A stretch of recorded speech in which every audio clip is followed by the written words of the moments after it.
कहां से शुरू किया जाए? You call yourself a big club, London is a red, north London ये फलाना ढिमकाना। You are not City, you are not United, you are not Liverpool and you are not even Chelsea. 20 साल हो गए तुम्हें league ना जीते। Champion league football तुम मर मरा के क्वालिफाई करते हो, तो एफए कप के बदौलत तुम बड़ा क्लब नहीं कहलाओगे। तुम्हारे बड़े क्लब के झंडे का दावा सिर्फ एफए कप के बैक पे नहीं चलेगा। देखो सीधी सी बात है ना, आर्सेनल के पास बड़े क्लब वाले इंटेंशन है ना एम्बिशन है। इंटेंशन नहीं है, ये मैं किस लिए बोल रहा हूं। मिकेल आर्टेटा 5वां फुल सीजन, और अभी भी तुम चैरिटी शील्ड के भरोसे जी रहे हो। अभी भी तुम पहले 2 महीने में आके एफए कप जीत गए थे, तुम उसके भरोसे जी रहे हो।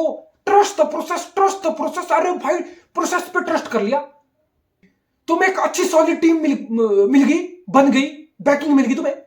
तुमने एक अच्छा खासा कंटेंडर भी बना दिया आर्सेनल को। लेकिन सिर्फ कंटेंडर होने से क्या काम हो जाता है क्या? Where are the trophies on the table? What you have achieved? What's the next step? Obviously तुम एक क्रिएटर से पूछोगे तो वो बोलेगा कि मैं डेस्परेट हूं, मुझे आर्सेनल को टाइटल जिताने हैं, ये मेरा नेक्स्ट माइलस्टोन होगा, ये मेरा नेक्स्ट स्टेप होगा इस ट्रस्ट द प्रोसेस का। What are the titles? कोई टाइटल नहीं, कुछ नहीं भाई। 2 सीजन में ना टेन हैग भी यूनाइटेड को 2 लीग कप, एफए कप और कारबाओ कप जिता चुका था। फिर भी तीसरा सीजन आते आते यूनाइटेड ने टेन हैग को साइड कर दिया। लेकिन तुम्हारे इंटेंशन यहां से दिखते हैं। I don't know what's next for Mikel Arteta. Seriously इस साल there are big chances Arsenal इस साल भी कुछ नहीं जीतने वाला। Then what are the odds? What are the things that will still be protecting and working in the favour of the Mikel Arteta? I don't know, but I would love to know what's next for Mikel Arteta and Arsenal. What's next? There has to be something big coming next. हाँ, फिर कोई फायदा नहीं है इस सब का, फिर ये सब फालतू की चीजें। लेकिन हाँ, इस मैच इन पर्टिकुलर की बात करूं तो मैं बोल सकता हूं कि शायद मिकेल आर्टेटा से ज्यादा ब्लेम यहां पे प्लेयर को लेना चाहिए। ये मिकेल आर्टेटा की हार से कहीं ज्यादा आर्सेनल की टीम की हार है। यस, हार है। और भाई सफेद जर्सी पहना ली तुमने। रियल मैड्रिड की मेंटालिटी सिर्फ सफेद जर्सी पहनने से नहीं आती। ओडेगार्ड पेनल्टी मिस, और फिर पेनल्टी शूटआउट में अपने घर में ऐसे कर रहा था इसको, ऐसे। सुन बे ओडेगार्ड, एक तो बेटा बड़े मैच में तेरी परफॉर्मेंस नहीं आती, गायब रहता है तू। 60 मिनट तेरी टीम अपने घर पे अपने लोगों के सामने मैन एडवांटेज के साथ यूनाइटेड को हरा नहीं पा रही। तो तू ही जान फिर इसका क्या मतलब है, इस चीज का क्या मतलब है? बड़े मैच में तुम गायब रहते हो।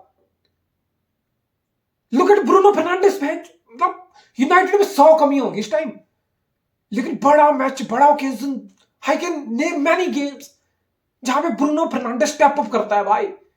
जैसा मर्जी एक रोंदू प्लेयर बोल लो, जो मर्जी बोल लो, एटीट्यूड की खराबियां बोल लो, कमियां बोल लो, लेकिन जहां यूनाइटेड को जरूरत होती है ना बड़े मोमेंट्स पे, वहां पे ब्रूनो फर्नांडिस खड़ा रहता है। अब सिटी फॉरबिट ऐसे नहीं कि कोई बैठ बैठ के जहां पे मैटर बड़े होते हैं ना, वहां केविन डी ब्रुयने भाई खड़े होते हैं। ये कर लो, ये कर लो, ये कर लो, ये कर लो। ये क्या है? ये बचकानी हरकतें हैं भाई, ये कुछ नहीं है, कुछ अचीव नहीं होने वाला। काई हावर्ट्ज, ओ भाई साहब मुझे तो समझ नहीं आ रहा मैं इस बंदे को लेके कहां से शुरू करूं, कहां से। Kai Havertz is a big हगेड़ा in front of the goals. भाई थॉमस टिकुल को सैक करवा चुका है बंदा। मिकेल आर्टेटा को चीज समझ नहीं आ रही। नंबर 10 खिला ले, बिंग्स पे खिला ले, सेकंड स्ट्राइकर खिला ले, लेकिन तुम्हें एक स्ट्राइकर रखना पड़ेगा। अगर तुम काई हावर्ड जेसस के भरोसे हो ना, तो तुम 80% पोजेशन के साथ भी ट्रॉफी नहीं जीतोगे। ट्रॉफी कुछ नहीं हाथ लगेगी तुम्हारे। तुम 4 एक्सजी क्रिएट कर लो, कुछ हाथ लगेगा तुम्हारे, because you lack that killer in the box, lack that poacher predator, that number 9 world class. You absolutely lack that player. और भाई इस मैच में तो ये हो गया था, काई हावर्ट्ज बोल रहा था कि नहीं भाई तुम मुझे टैप इन करने बोलोगे, मैं नहीं करूंगा। अरे तुम मेरे प्लेट में गोल डाल दोगे, मैं प्लेट फेंक दूंगा। मैं नहीं गोल करने वाला, मुझे नहीं गोल करना, मुझे हगना है, मुझे नहीं कुछ करना भाई।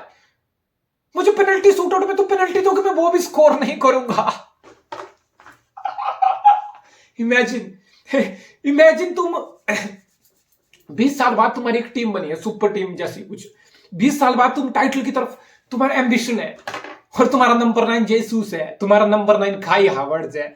मतलब भाई, मतलब अच्छे दौर में भी आर्सेनल के पास फ्रस्ट्रेशन होती है, एक अच्छे पैच में भी आर्सेनल के पास दिक्कतें हैं, और ऐसी दिक्कतें हैं कि तुम सिर पटक लोगे, माथा पटक लोगे भाई, लेकिन तुम्हें जवाब नहीं मिलेंगे। इससे बेहतर तो स्टर्लिंग है भाई। He put up a show. He was literally Arsenal's best player.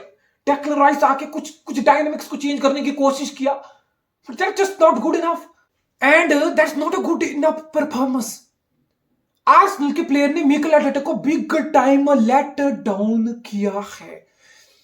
William Saliba, ओ भाई कच्चे फट गए। वो भी किसके सामने? रास्मस हॉयलुंड के सामने। वो भी किसके सामने? कल के आए हुए बच्चे जिरकजी के सामने। फट गए भाई, धज्जियां उड़ गई, नशा उतर गया ना नशा। जरूरत थी उतरने की। हवाबाजी, फालतू की हवाबाजी, जीता कुछ नहीं, उखाड़ा कुछ नहीं, ये हो गया, वो हो गया, ऐसा हो गया, वैसा हो गया, ऐसा है नहीं। सब फालतू की बातें मत करो। मैं तो बता रहा हूं, आर्सेनल फैन अगर तुम हो तो तुम इस बोर्ड से सवाल करो कि एक वर्ल्ड क्लास नंबर 9 कहां है। बातें हो रही है मैनचेस्टर सिटी से टाइटल छीनने की, कहां है वो नंबर 9? क्या है मिकेल आर्टेटा के यहां से responsibilities, accountabilities? Trust the process से आगे बढ़ो यार, ये सवाल पूछो। हैंड यूनाइटेड भाई साहब, घंटा फर्क नहीं पड़ रहा किसी यूनाइटेड फैन को। यूनाइटेड यहां से एफए कप जीतता है, यूनाइटेड का आगे जाके एफए कप में होता क्या भाई, नहीं फर्क पड़ रहा। They had one heck of a week Manchester United fans.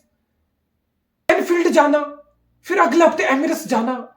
इस सीजन की दो बेस्ट टीमें प्रीमियर लीग में, Arsenal and Liverpool, back to back away fixture, difficult fixture, एक ऐसे फिक्चर जो पेप गार्डियोला की पीक सिटी को भी आज के दौर में मुश्किल लगते हैं। और फिर इस टाइप की परफॉर्मेंस ड्रॉप करना भाई, टो टू टॉप फुटबॉल खेलना, छाती चौड़ी करके खेलना, 60 मिनट तक मैन डाउन के साथ घर से अवे खेलना भाई, बहुत करैक्टर चाहिए होता है, बहुत मेंटलिटी चाहिए होती है, और बहुत सारी पर्सनैलिटी एंड लीडरशिप पिच पे चाहिए होती है। बाइंडर, ओ भाई साहब, it was vintage performance. And this game was not a normal game. It's all-time FA Cup या फुटबॉल क्लासिक। और फिर बाइंडर के saves, Bayindir single handedly keeping United in this game, ये सब चीजें याद रखी जाएंगी। Bruno Fernandes stepping up in big time for United, ये सब चीजें याद रखी जाएंगी। और एक और प्लेयर जिसका मैं जिक्र करना चाहूंगा, लॉर्ड मैगवायर। बिकॉज मैगवायर जब गलतियां करता है तो वो गलतियां काफी मीम बन जाती हैं, वो काफी ट्रेंड में आ जाती हैं, और लॉर्ड मैगवायर, हैरी मैगवायर, ये सब बहुत बहुत वायरल होती हैं चीजें। लेकिन पिछले 2-3 मैच से हैरी मैगवायर का परफॉर्मेंस देखो। I think he was the best player on the pitch for United. He was that good. He was aggressive. He was full of passion. He was winning duels. He was pressing so well. He was showing mentality on the pitch. एक leadership वाले trades, एक leadership वाली, एक world class centre back वाली performance थी Maguire के द्वारा। And एक और चीज है जिसने मेरे को बहुत इंप्रेस किया भाई, मैनचेस्टर यूनाइटेड का press, the way they press, the way they defended, the way they restricted Arsenal. Obviously देखो, कोई किसी भी नॉर्मल दिन पे आर्सेनल बड़ी आसानी से ये मैच रेगुलर टाइम में ही 2-3 गोल मार के खत्म कर देता। वो ऑब्वियसली आर्सेनल की अपनी कमियां है, but Bayindir, Harry Maguire, Bruno Fernandes, these players stepping up big time and literally handing a historical win for Manchester United. Every Manchester United fan has to be proud of this performance. Why? This is what you want from your club. It's literally like giving it all on the pitch, leaving everything that you have on the pitch. Literally, उस परिभाषा की performance थी ये. But for Arsenal, man, serious question has to be asked. Mikel Arteta has to be held responsible, accountable. You just can't run away and say, "Oh, trust the process है, oh, होगा होगा एक दिन होगा." कब होगा? कैसे होगा? 5 साल में 800 मिलियन उड़ के क्यों नहीं हो रहा? ये सवाल पूछे जाने चाहिए। ये बहुत जायज सवाल है और ये आर्सेनल फैन को बिल्कुल वक्त आ गया इस सवाल पूछने का। ऐसे नहीं चलने वाला काम।